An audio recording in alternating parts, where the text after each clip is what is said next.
Stephen, I know you're a storage guy, and Pure Storage was eager to the eco game with their so called Evergreen storage concept. But now they're backing this up with an energy efficient SLA for Pure One customers. Customers can get service credits and their capacity per watt expectations aren't met.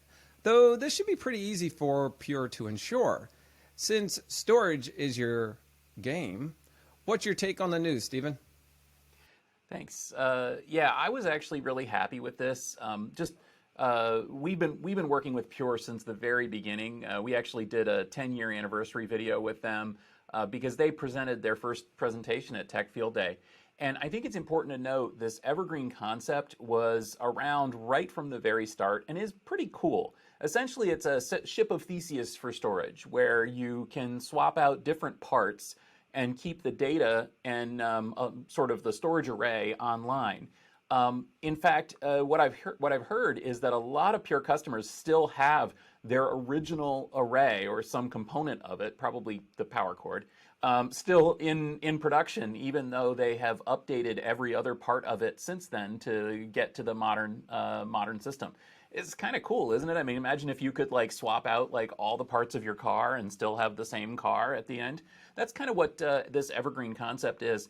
Pure has been talking a lot about how this is an eco advantage and also how all flash is an eco advantage over disk. And I have to agree. It doesn't take a genius to imagine that moving to solid state storage, having more efficient storage, not getting new hardware and throwing out the old hardware all the time is more efficient. And now they're backing that up with an SLA, which is kind of cool for their their OpEx Pure One customers. They'll get an energy efficiency SLA. I think the only kind of downside here is that the SLA is watts per terabyte. And that's like super easy for Pure to meet because obviously they know how much power the system takes.